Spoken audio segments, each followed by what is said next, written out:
இன்னைக்கு வந்து he's மாயோட part 5 தான் வந்து பார்க்க போகிறோம். லாஸ்ட் பார்ட் பார்க்கலன்னா போய் பார்த்துட்டு வந்துடுங்க. லாஸ்ட் பார்ட்டில் வந்து அவங்க வீட்டில் வந்து மாப்பிள்ளை பார்த்துருப்பாங்க, உங்கள் அண்ணன் தான் பார்த்துருப்பாரு. ஸோ இதை பற்றி வந்து ஜேகேக்கு வந்து நியூஸ் போயிருக்கும். ஜேகே இதை பற்றி வந்து கேட்கும்போது நீங்கள் எதுவுமே அவர்கிட்ட வந்து சொல்ல முடியாமல் வந்து ஃபோனை வந்து வச்சுருப்பீங்க. ஸோ இதோட தான் நம்ம லாஸ்ட் பார்ட் வந்து ஸ்டாப் பண்ணோம். ஜேகேக்கு வந்து ஒரு பயம், என்ன நீங்கள் வீட்டில் சொல்ல போகிறீங்க அப்படின்னு சொல்லிட்டு. அதே மாதிரி அவருக்கு ஃபுல் நம்பிக்கை இருக்குது, நீங்கள் அவரோடது, ஸோ உங்களை விட்டு போக மாட்டீங்க, அவரை விட்டு போக மாட்டீங்க அப்படின்னு சொல்லிட்டு. இருந்தாலும் ஒரு பயமும் வந்து இருக்குது. ஸோ இதோட தான் நம்ம லாஸ்ட் பார்ட் வந்து ஸ்டாப் பண்ணோம். ப்ரெசன்ட் சீன், நீங்கள் வந்து அப்படியே வந்து உட்காந்துருக்கீங்க, உங்கள் அப்பா வந்து உள்ளே வராரு. ஸோ நீங்கள் எந்திரிச்சு, என்னப்பா இப்போ தான் இவ்வளோ பிரச்சனை நடந்து முடிஞ்சிருக்கு, இப்போ திடீர்னுட்டு மாப்பிள்ளைனா ஏன்ப்பா இப்படி பண்ணுறீங்க, நான் படிப்பை முடிச்சுக்கிறேனப்பா, அதுக்கப்புறம் மேரேஜ் பண்ணிக்கிறேனே, இங்கே பாருடா, இதை பற்றி எனக்கு எதுவுமே தெரியாது, உங்கள் அண்ணனா அவ்வளோத்தையும் பார்த்துட்ருக்கான், நானும் எவ்வளோ தாண்டா சொல்கிறது, அவளுக்கு கொஞ்ச நாள் ஃப்ரீயாக விடுங்க அப்படின்னு சொன்னால் அவன் கேட்கவே மாட்றான். இல்லைப்பா, திடீர்னு மாற பிரச்சனை வந்தால் என்ன பண்ணுறது, இதே ஒரு பேராக போயிடும், அந்த பையனும் விடுற மாதிரி தெரில, அப்படி இப்படின்ட்டு தான் வந்து சொல்லிகிட்ருக்கான், நான் என்னம்மா பண்ணுறது, ஏன்ப்பா நீங்களுமே புரிஞ்சிக்க மாட்டீங்க, நான் ஒழுங்காக தான்ப்பா இருக்கேன், எந்த பிரச்சனையும் நடக்காதுப்பா, அது ஏதோ ஒரு ஆக்சிடென்ட்னால நடந்தது, இன்னும் அதே நினச்சிட்ருக்கானா அப்படின்னு சொல்லிட்டு வந்து நீங்களும் உங்கள் அப்பாவும் வந்து பேசிகிட்ருக்கீங்க. உங்கள் அப்பாவுக்கும் இதில் சுத்தமாக வந்து விருப்பம் இல்லை. பிகாஸ் அவருக்கு வந்து தெரியும் நீங்கள் ஜேகே வந்து மனசுக்குள்ளே வச்சுருக்கீங்க அப்படின்னு சொல்லிட்டு. இப்படியே அந்த டே வந்து போகுது. இந்த நெக்ஸ்ட் டே தான் வந்து உங்களை பொண்ணு பக்கம் வந்து வர்றாங்க. நீங்கள் இதுக்கப்புறம் வந்து ஜேகே கால் பண்ணல, ஜேகேவும் உங்களுக்கு வந்து கால் பண்ணலை. பிகாஸ் உங்களுக்கு வந்து அவர்கிட்ட வந்து பேச முடியல, அவரோட ஃபீலிங்ஸையுமே பிரேக் பண்ணுற மாதிரி இருக்கும் அப்படின்னு சொல்லிட்டு நீங்கள் எதுவுமே வந்து ஃபோன் பண்ணி வந்து பேசலை. நெக்ஸ்ட் டே வந்து ஈவினிங் ஆகுது. ஸோ உங்களை வந்து மேக்கப் இதெல்லாம் போட்டு வந்து உட்கார வச்சுருக்காங்க. மாப்பிள்ளை வீட்டிலேருந்து வர்றாங்க. ஸோ நீங்கள் போயிட்டு காஃபிலாம் வந்து கொடுக்குறீங்க. நீங்கள் வந்து மாப்பிள்ளை ஏறிட்டே பார்க்கல, பட் மாப்பிள்ளைக்கு வந்து உங்களுக்கு ரொம்பவே வந்து பிடிச்சிருக்கு. அப்போ இல்லை மாப்பிள்ளை வந்து சொல்கிறாரு, நான் ஒயன் கூட தனியாக பேசணும் அப்படின்னு சொல்லிட்டு. ஸோ உங்கள் 2 பேரையுமே டெரஸ்க்கு வந்து அனுப்புகிறாங்க. நீங்கள் கையில் வந்து உங்கள் மொபைல் வச்சுட்டு ஸோ நிற்கிறீங்க, சைலண்டில் தான் போட்டிருங்க. பிகாஸ் வந்து திடீர்னு ஜெய்கே கால் பண்ணாருன்னா என்ன பண்ணுறது அப்படின்னு சொல்லிட்டு வந்து சைலண்டில் போட்டிருக்கீங்க. அவர் வந்து பேச ஆரம்பிக்கிறாரு. ஒயன், எனக்கு ஒரு ஃபோட்டோவில் பார்க்கையிலே ரொம்ப பிடிச்சிருச்சு, எனக்கு எல்லாமே தெரியும், இந்த மாதிரி இஷ்யூ ஆனது எல்லாமே தெரியும், அதை நான் வந்து எப்போதுமே உன்னை சொல்லி காட்டி வந்து நான் உன்னை ஹர்ட் பண்ண மாட்டேன், அதே மாதிரி உனக்கு என்கேஜ்மெண்ட் ஆல்ரெடி ஆனது, கேன்சல் ஆனது எல்லாமே வந்து தெரியும், சரி இதெல்லாம் வந்து நடக்கணும்னு நடந்துருச்சு, இதை பற்றி நான் வந்து மேரேஜ்க்கு அப்புறம் கண்டிப்பாக வந்து பேசி நான் உன்னை ஹர்ட் பண்ண மாட்டேன், எனக்கு தெரியும் நீ நல்ல பொண்ணுன்னு, எனக்கு உன்னை ரொம்பவே பிடிச்சிருக்கோம், உனக்கு என்னை பிடிச்சிருக்கா அப்படின்னு சொல்லிட்டு வந்து கேட்குறாரு. நீங்கள் என்ன சொல்கிறேன்னு தெரியாமல் முழிச்சிட்டு வந்து நிற்கிறீங்க. அப்போயில உங்கள் ஃபோன் வந்து வைப்ரேட் ஆகுது. நீங்கள் காலர் ஐடியை பார்க்குறீங்க, ஜங்குக்கு தான் கால் பண்ணுறாரு. ஐயோ தெரிஞ்சு போச்சு, அட்டன் பண்ணாமல் இருந்தால் பண்ணிகிட்டே இருப்பாரே அப்படின்னு பார்த்துட்ருக்கீங்க. அந்த வைப்ரேட் ஆகிற சவுண்ட் வந்து அந்த மாப்பிள்ளைக்கு வந்து கேட்குது. ஏன்னா வந்து சுற்றி வந்து சைலண்ட்டாக இருக்கறனால, யார் ஒயன்னு உனக்கு ஃபோன் வருது பாரு, வைப்ரேட்டில் போட்டிருக்கியா அப்படின்ட்டு வந்து கேட்குறாரு. நீங்கள் அதெல்லாம் ஒன்றும் இல்லை, கம்பெனி கால், அது வந்து இந்த மாப்பிள்ளை வர்றது வந்து எனக்கு தெரியாது, எங்கள் அண்ணன் இன்னைக்கு காலைல தான் சொன்னான் அப்படின்னு சொல்லிட்டு ஒரு பெரிய உருட்டுறீங்க. எனக்கு வந்து படிக்கணுங்க, ஸோ நான் 3rd இயர் கம்ப்ளீட் பண்ணக்கப்புறம் மேரேஜ் வச்சுக்கலான்னு நான் சொன்னேன், இன்னும் நான் எந்த இன்சிடெண்ட்லேருந்து வெளியில் வரல, பட் அண்ணன் ஃபோர்ஸ் பண்ணுறான், அதெல்லாம் ஒன்றும் இல்லை, பிரச்சனை ஒன்றும் இல்லை, நீ வந்து மேரேஜ் ஆனதுக்கப்புறம் கூட படி, இல்லாட்டி நம்ம 2 பேரும் இப்போ வீட்டில் சொல்லி என்கேஜ்மெண்ட் பண்ணி வச்சுக்கலாம், நீ படிப்பு முடிஞ்சதுக்கப்புறமே கல்யாணம் பண்ணிக்கலாமே, ஸோ இதில் அது அப்படின்னு கேட்டுட்டு சொல்லிட்டு இருக்கையிலே அவருக்கு ஃபோன் வருது. நீங்கள் உங்களுக்கு ஃபோன் வருது அப்படின்ட்டு சொல்கிறீங்க. அவர் வந்து பார்த்துட்டு, என்ன அன்னோன் நம்பரில் வருது, சரி இருங்க நான் பேசிட்டு வந்துடுறேன் அப்படின்னு சொல்லிட்டு உங்ககிட்டேருந்து கொஞ்சம் டிஸ்டன்ஸ் வந்து தள்ளி போகிறாரு. நீங்கள் வந்து உங்கள் ஃபோனை வந்து பார்க்குறீங்க, 10 மிஸ் கால் பண்ணியிருக்காரு ஜேகே. ஐயோ போச்சு, என்ன பண்ணுறது அப்படின்னு சொல்லிட்டு உங்களுக்கு என்ன சொல்கிறேனே தெரில. பிடிச்சிருக்குன்னு சொன்னாலும் ஒன்றும் பண்ண முடியாது, பிடிக்கலன்னு சொன்னாலும் வீட்டில் போய் சொன்னால் பிரச்சனை பண்ணுவாங்க. ஸோ என்ன பண்ணுறதுன்னு தெரியாமல் நின்றுட்டுருக்கீங்க. அப்போல வந்து அந்த மாப்பிள்ளை வந்து அந்த சைட்லேருந்து ஃபோன் காலில் வந்து கத்த ஆரம்பிக்கிறாரு. நீங்கள் கன்ஃபியூஸ்டாக அவரை வந்து பார்க்குறீங்க. நீங்கள் அவர் பக்கத்தில் போயிட்டு என்னங்க என்னாச்சு அப்படின்ட்டு நான் வந்து கேட்குறீங்க. அது ஒன்றும் இல்லை, எவனோ ஃபோன் பண்ணி என்னடா பண்ணிகிட்ருக்குன்னு அசிங்கமாக பேசிகிட்டு இருக்கான் அப்படின்ட்டு நான் வந்து சொல்கிறாரு. நீங்கள் வந்து முழிக்கிறீங்க. சரி நம்பரை காட்டுங்க அப்படின்ட்டு வந்து வாங்கி பார்க்குறீங்க. உங்களுக்கு நம்பருமே வந்து தெரியல. அப்போல அவர் ஸ்பீக்கரில் போடுறாரு. இந்த மாதிரி வந்து அவளை பிடிச்சிருக்கு, நீ தான் எனக்கு வேணும், நான் வந்து உன்னை ஏற்றுக்கிறேன், இந்த மாதிரி பேச்செல்லாம் வந்து பேசிகிட்ருக்காத, அவள் என்னோடது அப்படின்ட்டுன்னு வந்து ஜேகே வாய்ஸ் கேட்குது. உங்களுக்கு ஷாக் ஆயிடுச்சு. என்னடா மனசே இவன் நம்பர் எப்பட்றா இவருக்கு தெரியும் அப்படிங்கிற மாதிரி. நீங்கள் ஜங்குக் நீங்களா அப்படின்ட்டு வந்து கேட்குறீங்க. ஆமாண்டி நான் தான், உன்னை நினச்சி இங்கே ஒருத்தன் உருகிட்டுருக்கேன், அவன் என்னமோ கேட்குறான், நீ அப்படியே அமைதியாக இருக்க, பிடிக்கலன்னு மூஞ்சி நேராக சொல்லுடி அவன்கிட்ட அப்படின்ட்டுன்னு வந்து சொல்கிறாரு. நீங்கள் அவரை பார்த்து வந்து முழிக்கிறீங்க. யார் ஓயன் இது அப்படின்ட்டுன்னு வந்து கேட்குறாரு. இல்லை ஜியான் ஜங்குக் இந்த ஐடல் அவர் தான் அப்படின்ட்டு நான் வந்து சொல்கிறீங்க. என்னதோ அவரா, அவர் ரேஞ்சுக்கு இவ்வளோ இறங்கி லோக்கலாக பேசுவார்னு நினச்சி கூட பார்க்கல ஓயன். அவர் எதுக்கு எனக்கு சம்மந்தமே இல்லாமல் கால் பண்ணார்? அது இல்லை, எனக்கு நீங்கள் பொண்ணு பார்க்க வரீங்கன்னு அவருக்கு நியூஸ் போயிடுச்சு போல், அதான் சாரி அப்படின்ட்டுன்னு சொல்கிறீங்க. அது இல்லை ஓயன், சரி உனக்கு பொண்ணு பார்க்க வர்றது ஓகே, அதுக்கும் அவருக்கு என்ன சம்மதம் இருக்குது? அது வந்து அவர் வந்து என்னை லவ் பண்ணிகிட்ருக்காரு அப்படின்ட்டு வந்து சொல்கிறீங்க. அவர் உங்களை ஷாக்காக பார்க்குறாரு. என்னது லவ்வா? அப்போது நீ அப்படின்ட்டு வந்து கேட்குறாரு. ஜங்குக் ரொம்ப எக்ஸைட்டடாக அந்த லைனில் வந்து இருக்கார். அது வந்து எனக்கே தெரியல அப்படின்ட்டு வந்து சொல்கிறீங்க. கூடி இவளை கடைசி வரையும் என் லவ்வை சொல்ல மாட்டா போலையே அப்படின்ட்டுன்னு வந்து மைண்ட் வாய்ஸில் வந்து நினைக்கிறாரு. அவர் வந்து ஃபோனை கட் பண்ணிவிட்டு, சரி ஓயன் நான் வந்து என் ஃபேமிலி கூப்பிட்டுட்டு கிளம்புறேன், உன் மனசில் என்ன இருக்குன்னு இப்போ புரிஞ்சிருச்சு நீ இந்த இழுக்கும் போதே, ஐம் சாரி அப்படின்னு சொல்லிட்டு அவர் பாட்டு வந்து போகிறாரு. உங்களுக்கு அள்ளு விடுது போச்சு, கீழே போய் என்ன சொல்ல போகிறாரோ தெரியலையே அப்படின்னு சொல்லிட்டு மண்டை வந்து பிச்சு. நீங்கள் ஜேக்கிக்கு கால் பண்ணி கத்துறீங்க. ஏங்க இப்படி பண்ணுறீங்க? போச்சு கீழே போய் இப்போ அவர் என்னென்ன சொல்ல போகிறாரோ, எங்கள் அண்ணன் நீ கொல்ல போகிறான். என்ன உங்கள் அண்ணனுக்கு அவ்வளோதான் மரியாதை, உண்மையாக அப்பெல்லாம் கையை வச்சிருவானா? ஆமாம், நீங்கள் இப்படியே பேசிகிட்டே இருங்க சரிங்களா? லவ்னா நீங்கள் லவ் பண்ணுறது ஓகே, அதுக்காக வீட்டுக்கு வர மாப்பிள்ளை இப்படியே பண்ணிகிட்ருப்பீங்க? ஆமாம், அவன் பாட்டு வந்து பேசிகிட்டு இருக்கான் ஆளு கூட, அது என் ஃப்யூச்சர் ஒய்ஃப் கூட இன்னொருத்த ஃப்ளோட் பண்ணால் நான் சும்மா இருப்பேனா? எனக்கு பொசசிவ் ஆகாது. என்னது ஃப்யூச்சர் ஒய்ஃபா? அப்போ முடிவே பண்ணிட்டீங்களா? ஆமாம், நான் வந்து என்ன சொல்கிறேன்னா ஓயன், அன்றைக்கி உங்ககிட்ட என்ன சொன்னேன்? ஐயோ சாமி, திருப்பி ஆரம்பிக்காதீங்க, தெரியாமல் அந்த பெர்ஃபார்மன்ஸுக்கு வந்துட்டேன், அதே பிடிச்சி தொங்கிட்டு இருக்கீங்க. அட இல்லைம்மா, நான் என்ன சொன்னேன்னா, நீ என் கண்ணில் படாதன்னு உன்ட்டு அவ்வளோ படித்து இந்த ஹாஸ்பிட்டல் சொல்லிட்டு போகும், உனக்கு வந்து என் மேலே லவ் இருக்க கண்ணு தானே நீ என்னை பார்க்க வந்த. ஸோ நான் அப்போவே சொன்னேன், திருப்பி உன்னை வந்து நேரில் பார்த்தேன்னா உனக்கு கண்டிப்பாக விடமாட்டேன், உனக்கு பிடிக்குதோ பிடிக்கலையோ என் கூட தான் வந்து இருக்கணும்னு நான் சொன்னேன். ஆனால் நீ அதையும் மீறி வந்திருக்கனா, அப்போது என் மேலே இருக்க லவ் உன்னை தூண்டி வர வச்சிருக்கு. அச்சோ கடவுளே, நீங்கள் இப்படியே பேசிட்டுருங்க. நீங்கள்லாம் எவ்வளோ வந்து எப்படி நினச்ச தெரியுமா? ஆனால் நீங்கள் இப்படி கீழே இறங்கி அதுவும் அவங்கக்கிட்ட அசிங்கமாக திட்டி, ஸோ நீங்கள் முதல்ல வைங்க ஜெய்கே, நான் கீழே என்ன கலவரம் நடக்குதுன்னு பார்க்கணும் அப்படின்னு சொல்லிட்டு ஃபோனை வந்து கட் பண்ணிவிட்டு டென்ஷன்டாக கீழே போகிறீங்க. உங்கள் அண்ணன் உங்களை காண்டாக பார்த்துட்டு வந்து நிற்கிறான். நீங்கள் அப்படியே ஒன்றுமே தெரியாத புள்ள மாதிரி நிற்கிறீங்க. அடி அவன்கிட்ட என்ன சொன்னேன்? அவன் மூஞ்சி கூட வந்து பார்க்காம வாங்கம்மா கிளம்பலாம், இதெல்லாம் செட் ஆகுது அப்படின்னு சொல்லிட்டு அவன் ஃபேமிலியை கூட்டிகிட்டு போயிட்டான். ஐயோ அண்ணே, நான் எதுவுமே சொல்லலை. அவருக்கு எனக்கு தெரிஞ்சவருக்கு இந்த மேரேஜில் வந்து இன்ட்ரெஸ்ட் இல்லை போல், அந்த பழைய பிரச்சனையை பற்றி பேசினார். நான் அப்படியே சைலண்ட்டாக ஒரு மாதிரி இருந்தேன், அதனால நினைக்கிறேன். இங்கே பாருமா, திருப்பி இவ பொய் சொல்கிறாமோ, பொண்ணுக்கு அவ்வளோதான் மரியாதை. அந்த ஐடல் அந்த பையனோட சேர்ந்துக்கிட்டு இவளும் வந்து பண்ணிகிட்ருக்கா. எனக்கு தெரிஞ்சு இவ்வளோ லவ் பண்ணுறான்னு நினைக்கிறேன், அதனால தான் இந்த பையன் இவ்வளோ ஸ்ட்ராங்காக சொல்லிட்டு போகிறான். ஐயோ அப்படின்னா இல்லை அப்படின்னு சொல்லிட்டு நல்ல பெரிய உருட்டுறீங்க. உங்கள் அப்பா அப்படியே சைலண்ட்டாகவே இருக்கார்.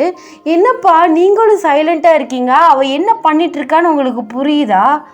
என்ன விக்ரம் நீ பண்ணுறது மட்டும் சரியா, அவளுக்கு தான் கல்யாணம் வேணாம், நம்ம வந்து ஸ்டடீஸை முடிச்சதுக்கப்புறம் மேரேஜ் பண்ணிக்கிறேன்னு அவள் சொல்லிட்டா, நீ ஃபோர்ஸ் பண்ணி வந்து எப்படி கல்யாணம் பண்ணி வைக்க முடியும்? அதை யோசிச்சியா? அவனை யாராவது ஃபோர்ஸ் பண்ணாமா மேரேஜ் பண்ணிக்கொண்டு? நீ ஏன் பிடிச்சி லவ் பண்ணி கல்யாணம் பண்ண? ஸோ அதே மாதிரி அவளும் ஆசைப்பட்றா அப்படின்ட்டு வந்து உங்கள் அப்பா சொல்கிறாரு. ஓ, அப்போ ஸ்டடீஸை முடிச்சதுக்கப்புறம் இந்த ஐடோலே கல்யாணம் பண்ணிடலான்ட்டுன்னு வந்து நீங்கள் சொல்ல வரீங்க, அப்படி தானேப்பா? ஸோ வாட், அவளுக்கு பிடிச்சிருந்துச்சுன்னா அந்த ஐடோலே கல்யாணம் பண்ணி வைப்போம், இதில் என்ன இருக்குது அப்படின்ட்டு உங்கள் அப்பா சொல்கிறாரு. நீங்கள் 2 பேரும் ஷாக்குடாக பார்க்குறீங்க. என்னடா இது, நம்ம ஒன்று நினச்சா அது ஒரு கான்வர்சேஷன் போயிட்டுருக்குன்னு. என்னப்பா நீங்களும் அப்படி அவளுக்கு ஏற்ற மாதிரி ஃப்ளேவராக பேசிகிட்டு இருக்கீங்க, எப்படிப்பா அந்த ஐடோலை இவளுக்கு மேரேஜ் பண்ணி வைக்க முடியும்? என்னமோ என்னடா பேசிகிட்டு இருக்கேன், என்னமோ நம்ம போயிட்டு அவங்க வீட்டு வாசலில் நிற்கிற மாதிரி வந்து பேசிகிட்டு இருக்க. அந்த பையன் நம்ம ஒய்யனை சின்சியராக லவ் பண்ணுறான், பார்க்க தானே செஞ்ச. அவங்க அம்மா கூட பேச வந்ததுக்கு உன் தங்கச்சி உங்கள் அம்மாவை தான் ஓடி வந்துட்டாங்க. அவள் மனசில் என்ன இருக்குன்னு இது வரைக்கும் ஒரு வார்த்தை கேட்டிருப்பியா? அவளுக்கு பிடிக்குதா பிடிக்கலன்னு இது வரைக்கும் வந்து ஒரு வார்த்தையாவது நம்ம கேட்டிருக்கோமா? நமக்கு பிடிச்ச மாதிரி தான் அவள் இது வரைக்கும் நம்ம வச்சுருந்துருக்கோம். அவள் ஆசைப்பட்டா அந்த பையனை கல்யாணம் பண்ணி வைப்போம், ஏன் ஐடாலாக இருந்தால் நல்லா பார்த்துக்க மாட்டான்னு ஏதாச்சும் இருக்கா அப்படின்ட்டு வந்து கேட்குறாரு. உங்கள் அண்ணன் அப்படியே சைலண்ட் ஆகிட்டாரு. ஸோ சைலண்ட்டாகவும் அப்படியே வந்து அவர் கோச்சிட்டு வந்து வெளியில் வந்து போயிட்டாரு. நீங்களுமே உங்கள் ரூமுக்கு போயிட்டு நடந்ததெல்லாம் கனவா நினைவான்ட்டு நினச்சிட்டு வந்து உட்காந்துருக்கீங்க. ஃபர்ஸ்ட் டைம் உங்கள் அப்பா வந்து இப்படி பேசுகிறாரு. ஸோ அன்றைக்கி டே வந்து அப்படியே போகுது. நீங்கள் ஜேக்கிக்கு வந்து திருப்பி கால் பண்ணல. ஸோ அவர் பண்ணாலும் கட் பண்ணி விட்டுறீங்க. சரி மேடம் கோவமாக இருக்கா அப்படின்னு சொல்லிட்டு அவருமே உங்களை டிஸ்டர்ப் பண்ணல. தென் நெக்ஸ்ட் டே நீங்கள் வந்து காலேஜ் போகிறதுக்காக பஸ் ஸ்டாப்பில் வந்து உட்காந்துருக்கீங்க. ஸோ அப்போல உங்கள் பக்கத்தில் வந்து கொஞ்சம் க்ளோஸாக வந்து ஒரு பர்சன் வந்து உட்காடுறாங்க. நீங்கள் அப்படியே வந்து கேஷுவலாக திரும்பி பார்த்து ஷாக் ஆகுறீங்க. இங்கே என்ன செக்கி பண்ணிகிட்ருக்கீங்க அப்படின்ட்டு வந்து கேட்குறீங்க. ஒன்றும் இல்லை, நேற்று வந்து கோவமாக அந்த டென்ஷன் படுத்திட்டேன். ஸோ அதனால் வந்து நீ சமாதானப்படுத்தலான்னு வந்தேன். ஸோ காலேஜாக போகிற இன்றைக்கி கட்டடிச்சு என் கூட டைம் ஸ்பெண்ட் பண்ணுறியா அப்படின்ட்டு வந்து கேட்குறாரு. நீங்கள் போச்சு சிக்கி இப்படி பப்ளிக் பிளேஸில் வந்து இப்படி உட்காந்துருக்கீங்க, யாராச்சும் ஒரு ஆள் உங்களை கண்டுபிடிச்சிட்டாங்கன்னு வச்சுக்கோவேன், அவ்வளோதான் பெரிய பிரச்சனையாக இருந்துச்சே அப்படின்ட்டு வந்து சொல்கிறீங்க. ஐயா நீ ஏன் அப்படி வந்து பயப்படுற? இங்கே பாரு கை காலெலாம் க்ளவுஸ் போட்டிருக்கேன், அப்போல்லாம் வந்து யாருமே வந்து கண்டுபிடிக்க முடியாது, அப்படியே கண்டுபிடிச்சா பார்த்துக்கலாம். ஸோ என் பாடி கார்ட்ஸ் அங்கங்கே தூரமாக வந்து நிற்கிறாங்க, செக்யூரிட்டிஸ்லாம் நிற்கிறாங்க, கேஷுவலான வியரில் வந்துருக்காங்க. ஸோ இப்படின்னு ஒரு பிரச்சனைனாலும் இப்படின்னு தட்டினாலும் வந்துடுவாங்க அப்படின்ட்டு வந்து சொல்கிறாரு. நீங்கள் அவரை வந்து ஒரு மாதிரி பார்க்குறீங்க, கேவலமாக ஒரு லுக் விடுறீங்க. சரி சொல்லுங்கள், எதுக்கு இங்கே வந்தீங்க? நான் எங்கே போகிறேன் எங்கே வரேன் அப்படின்ட்டு எல்லாத்தையும் நோட் பண்ணிகிட்டே இருப்பீங்களா? ஆமாம், அஃப்கோர்ஸ் டெஃபினெட்லி என் ஃப்யூச்சர் ஒய்ஃப் எங்கே இருக்காங்க, சேஃபாக இருக்காங்களா, என்ன பண்ணுறாங்க அப்படின்னு சொல்லிட்டு நான் வந்து கண்காணிச்சிட்டே இருக்கணும்ல, எவ்வளோ ஒர்க் இருந்தாலும் நான் உன்னை கேர் பண்ணிக்கலாம்ல என் அப்படின்ட்டு வந்து சொல்கிறாரு. நீங்கள் தலையில் அடிச்சுக்கிறீங்க. சரி இப்போது என்ன, நான் இப்போ எனக்கு இன்னும் கொஞ்சம் நேரத்தில் காலேஜுக்கு பஸ் வந்துடும், நான் அதில் ஏறி போயிடுவேன், எதா இருந்தாலும் இப்போயே சொல்லுங்கள், அப்புறம் வந்து இன்னொரு வாட்டி கால் பண்ணுவீங்க. சரி சொல்லுங்கள் என்ன விஷயம் அப்படின்ட்டு நான் வந்து கேட்குறீங்க. அது ஒன்றும் இல்லை, உன்னை பார்க்கணுன்னு தோணுச்சு, அதுவும் எனக்கு தெரியுமா நீ எப்போது காலேஜுக்கு போகிற டைம் பஸ் ஸ்டாப்பில் உட்காந்துருப்ப அப்படின்னு சொல்லிட்டு, அதான் லைக்காக ஓடி வந்துட்டேன். எதுக்கு இன்றைக்கி காலேஜ் போயிட்டு அழகாக லீவை போட்டு மாமா கூட டைம் ஸ்பெண்ட் பண்ணலாம்ல. என்னது மாமாவா? ஆமாம், நீ என் ஒய்ஃப்னா நான் உனக்கு மாமா தானே வரணும், ஆசையை கூப்பிடு பார்ப்பேன் செல்லல அப்படின்னு சொல்லிட்டு உங்கள் கண்ணத்தை வந்து பிடிச்சி வந்து கிள்றாரு. நீங்கள் என்னதுக்கே பண்ணிகிட்ருக்கீங்க, இன்னும் நான் உங்களுக்கு ஓகேவே சொல்ல, அதுக்குள்ளே மாமா ஃப்யூச்சர் ஒய்ஃப் கல்யாணம் குழந்தை குட்டின்னு ஒரு ஃப்யூச்சர் பிளானே போட்டிங்க அப்படின்ட்டு வந்து கேட்குறீங்க. ஐயோ என் செல்லத்துக்கு ஆசையை பற்றியா? நான் அது ஃப்யூச்சர் ஒய்ஃபு மாமா அப்படி தான் சொன்னேன், ஆனால் குழந்தை குட்டி அது வரை யோசிச்சிருக்க பற்றியா தாண்டி நீ அப்படின்ட்டுன்னு சொல்கிறாரு. நீங்கள் உங்களுக்கு ரொம்பவே பயமாக இருக்குது. ஏன்னா ஒரு ஃபேனுக்காச்சும் தெரிஞ்சிருச்சுன்னு வச்சுக்கோங்களேன், கூட்டம் கும்மிரும். ஸோ இது ஒரு வீடியோ எடுத்து இது ரூமர்ஸ் கிளம்பி ஹேஷ்டேக் கிளம்பி அப்புறம் உங்கள் வீட்டுக்கு தெரிஞ்சு பிரச்சனை நடந்துருமோன்னு சொல்லிட்டு உங்களுக்கு ரொம்பவே பயமாக இருக்குது. நீங்கள் டக்குன்னு மாஸ்க் எடுத்து வியர் பண்ணிக்கிறீங்க. அச்சோ அவ்வளோ பயமாடி அப்படின்ட்டுன்னு கேட்குறாரு. ஆமாம், அவங்க ஆர்மிஸ் தான் வச்சு செஞ்சுட்டாங்கல்ல, ஸோ அதனால பயம் அப்படின்ட்டுன்னு வந்து சொல்கிறீங்க. அவர் சிரிச்சுட்டே சரி ஃபஸ்ட் டைம் இவ்வளோ க்ளோஸாக நிற்கிறோம், உட்காந்துருக்கோம், அது இல்லாமல் வெளியில் வந்திருக்கோம், ஒரு ஃபோட்டோ எடுத்துக்கலாம் ஸோ மெமரிஸ்க்காக அப்படின்னு சொல்லிட்டு ஒரு செல்ஃபி வந்து எடுக்கிறாரு. நீங்கள் அவரை பார்த்துட்ருக்கீங்க. ஸோ இந்த கிளிப்பு வந்து நல்லாயிருக்கு. நீங்கள் அவரை பார்க்குறீங்க, ஸோ அவர் உங்களை பார்க்குறாரு, டக்குன்னு கிளிக் பண்ணிட்டாரு. தேங்க்யூ, நல்லா ரொமான்டிக்கான ஒரு போஸ்ட் கொடுத்ததுக்கு அப்படின்ட்டு சொல்கிறாரு. ஐயோ நான் போச்சு. சரி ஃபோட்டோ தான் எடுத்துட்டிங்களா, கிளம்புறீங்களா? ஏய் என்ன கிளம்ப சொல்கிற, வா வெளியில் போகலாம், வீட்டுக்கு போகலாம், அம்மா வந்து நீ பார்க்கணுன்னு சொன்னாங்க, இன்றைக்கி காலேஜில் லீவை போடுற, நம்ம 2 பேர் வீட்டுக்கு போகிறோம், ஸோ லன்ச் ஒழுங்காக வந்து ஃபேமிலியோடு சாப்பிட்றோம், என்ஜாய் பண்ணுறோம், ஸோ கம் அப்படின்னு சொல்லிட்டு எந்திரிச்சு உங்கள் கையை வந்து பிடிக்கிறாரு. நீங்கள் சுற்றி பார்க்குறீங்க, பிகாஸ் வந்து உங்கள் சொந்தக்காரவங்க யாராச்சும் பார்த்துருவாங்களோ அப்படின்னு சொல்லிட்டு. ஐயோ உங்களுக்கு ஒரு பிரச்சனை இல்லை, என் சொந்தக்காரங்க எவனாச்சும் ஒருத்தர் பார்த்துட்டாங்கன்னு வச்சுக்கோங்களேன், பெரிய பிரச்சனையாக ஒரு கையை விடுங்க ஜேகே அப்படின்னு கையை எடுக்க ட்ரை பண்ணுறீங்க. அவர் விடவே இல்லை. இப்போ நீயா மரியாதையாக வர்றியா, இல்லை உன்னை எப்படி கூட்டிகிட்டு போகணுன்னு எனக்கு தெரியும், இப்போ நான் மாஸ்க்கு கழட்டினேன்னு வச்சுக்கோவேன், இப்போ வந்து ஒரு கும்பலே இங்கே வந்து நிற்கும், ஸோ அப்படியும் அலைக்க அந்த கும்பல்லேருந்து தூக்கிட்டு போயிடுவேன், என்ன ஓகேவா அப்படின்னு கேட்குறாரு. சரி வர்றேன் அப்படின்னு சொல்லிட்டு உங்கள் பேகை வந்து எடுத்துகிட்டு அவர் பின்னாடியே வந்து போகிறீங்க. ஸோ அவர் வந்து கொஞ்சம் மறைவான இடத்துக்கு கூட்டிகிட்டு போயிட்டு ஸோ கால் பண்ணுறாரு. ஸோ அவரோட ப்ரைவேட்டான கார் வந்து வருது. ஸோ முன்னாடி வந்து செக்யூரிட்டி உட்காந்துருக்காரு, நீங்கள் பின்னாடி வந்து ஏறுறீங்க, அவர் உங்கள் பக்கத்தில் வந்து உட்காந்துருக்காரு. அச்சோ இது கனவா நினைவான்னு எனக்கே தெரில அப்படின்னு சொல்லிட்டு அவர் வெக்கப்பட்டு சிரிக்கிறாரு. உங்களுக்கு வந்து மனசுக்குள்ளே ஒன்று தோணுது, எவ்வளோ பெரிய ஐடல், எத்தனை கேர்ள்ஸ் அவர் இது வரைக்கும் மீட் பண்ணியிருப்பார், உங்களோட எவ்வளோ அழகான பொண்ணை மீட் பண்ணியிருப்பார், எத்தனை பேர் கூட ஆக்ட் பண்ணியிருப்பார். ஸோ அவருக்கு யார் மேலேயுமே அவருக்கு வராத ஃபீலிங்ஸு, அந்த சந்தோஷம் உங்கள் மேலே இருக்குது அப்படின்ட்டு நினைக்கும்போது உங்களுக்கு ஆச்சரியமாக இருக்குது. இவ்வளோ பேர், புகழ், காசு, பணம் எவ்வளோ வச்சுருக்காரு, ஒன்றும் இல்லாத நம்ம கிட்ட நம்மளுமே அவருக்கு எந்த லவ்வுமே இது வரைக்கும் கொடுக்கல. ஸோ ஒரு கேரிங்காவோ லவ்வாவோ நம்ம பேசல. எப்போ பாரு ஏன் இப்படி பண்ணுறீங்க, யாருக்கா தெரிஞ்ச என்ன ஆகும், ஏன் ஜேகே டார்ச்சர் பண்ணுறீங்க, இந்த மாதிரி தான் நீங்கள் பேசிகிட்டு இருந்திருப்பீங்க. ஆனால் எந்த விதத்தில் அவருக்கு நம்ம மேலே லவ் வந்துச்சு அப்படிங்கிற ஒரு ஆச்சரியத்தோடையே நீங்கள் அவரை வந்து பார்க்குறீங்க. அவர் அப்படியே எக்ஸைட்டடாக அவங்க சைடு வந்து திரும்பி பார்த்து ஸ்மைல் பண்ணுறாரு.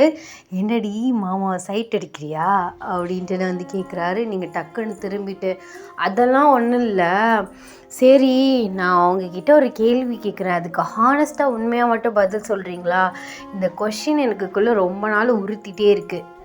சரி கேளு சொல்கிறேன், ஒரு கேள்வி என்னப்பா இல்லை, கேள்வி கூட கேளு, உன் கூட பேசுகிறது அப்படிங்கிறது எனக்கு ரொம்பவே பிடிக்கும், இப்படியாச்சும் ஒரு சின்ன இதில் ஒரு திட்டுற சாக்கிலையாவது வந்து ஃபோன் பண்ணி பேசிட மாட்டாளா அப்படின்ட்டு இருந்தால் நான் ஆர்வக்கோளால் ஒவ்வொரு விஷயமா பண்ணிகிட்ருக்கேன். ஸோ லைஃப் லாங் இப்படியே ஜாலியாக பேசிட்டு என் கையை கொடுத்துட்டு லைஃப் லாங் வந்துட்டுன்னு வச்சுக்கோவேன், அதை விட சந்தோஷம் இந்த உலகத்தில் எனக்கு வேறு எதுவுமே இல்லை அப்படின்ட்டு வந்து சொல்கிறாரு.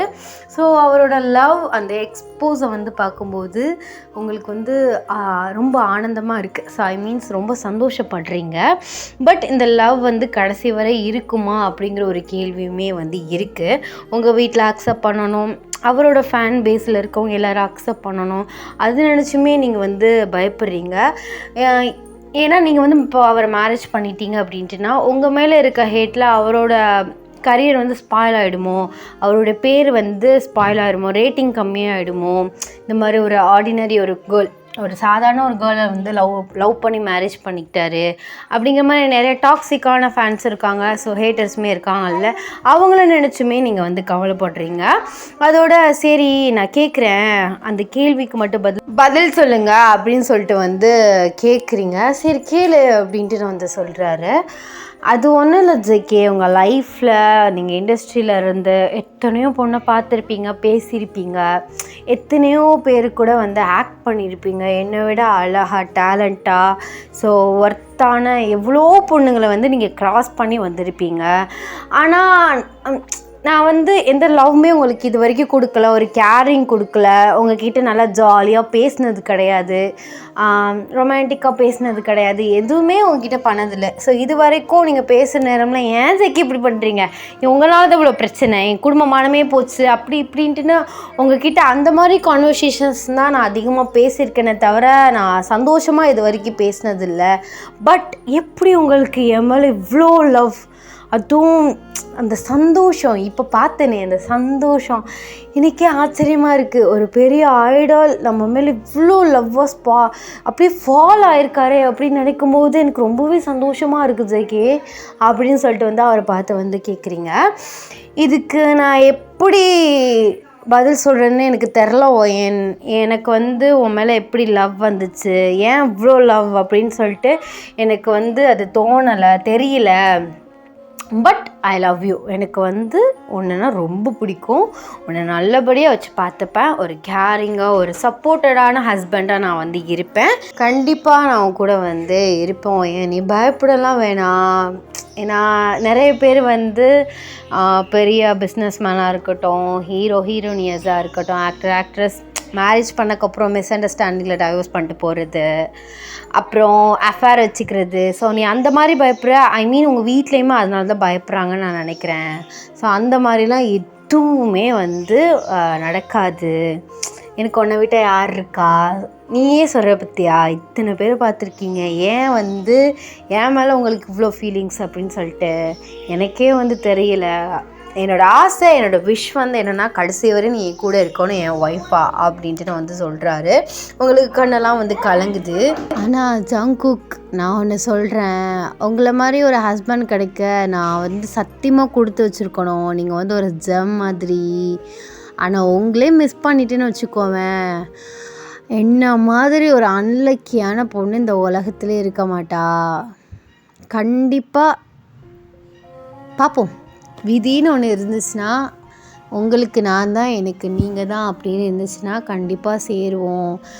எனக்கு என்னதான் இருந்தாலும் ஃபேமிலி ஒரு சைடு யோசனையாக இருக்குது, பார்க்கலாம் அப்படின்ட்டு நான் வந்து சொல்கிறீங்க. அவர் உங்களை அப்படியே வந்து ஒரு ஸ்மைலிங்கோடு பார்க்குறாரு, மனுஷன் சிரிச்சுட்டே இருக்காருப்பா. நீங்கள் அப்படியே அவர் ஸ்மைலை வந்து பார்த்துட்டு நீங்களுமே சிரிக்கிறீங்க. ஸோ நீங்கள் எல்லாருமே வந்து கிளம்பி ஜேகேயோட வீட்டுக்கு வந்து போகிறீங்க. ஓகே டாருமேஸ், நெக்ஸ்ட் FFR ஒன் ஷாட்டில் வந்து மீட் பண்ணலாம். ஐம் ரியலி சாரிடா. ஸோ வீட்டில் வந்து கத்திகிட்டே இருக்காங்க, நான் ரெக்கார்ட் பண்ணுறேன், அமைதியாக இருங்கடான்னு எவனும் கேட்க மாட்றான். அக்கா பையன் வந்துக்கிட்டு என்ன பண்ணிகிட்ருக்க, வீடியோ எடுத்துகிட்ருக்கியா அப்படின்னு அவன் கேட்குறான். என்ன செய்கிறது, அதனால அவங்க கத்துறதில்ல. அங்கே பக்கம் நான் நிறைய வேர்ட்ஸ் வந்து ஒலரி வச்சுருக்கேன், கொஞ்சம் அட்ஜஸ்ட் பண்ணிக்கோங்க. நெக்ஸ்ட் பார்ட்டில் நல்லா கிளியராக வந்து பேசுகிறேன். ஐ ஹோப் இந்த பார்ட் வந்து உங்களுக்கு பிடிக்கும் நான் வந்து நினைக்கிறேன். ஸோ ஓகேடா, நெக்ஸ்ட் FFR ஒன் ஷாட்டில் மீட் பண்ணலாம். எல்லோரும் வந்து சேஃபாக இருங்க. இங்கே சரியான மழை. ஸோ உங்கள் ஊர்லலாம் மழை பெஞ்சிச்சான்னு சொல்லிட்டு கீழே வந்து கமெண்ட்ஸில் வந்து சொல்லுங்கள். ஸோ குவார்ட்டர்லி லீவ் எல்லாேருக்கும் வந்து விட்டுருப்பாங்க. இந்த லீவை வந்து நல்லா என்ஜாய் பண்ணுங்கள். பட் ஹையர் கிளாஸ்க்கெலாம் கிளாஸ் வைப்பாங்க. சரி, என்ன பண்ணுறது, போய் தான் ஆகணும். சரிடா, எல்லோரும் சேஃபாக இருங்க. Tata, bye bye, love you.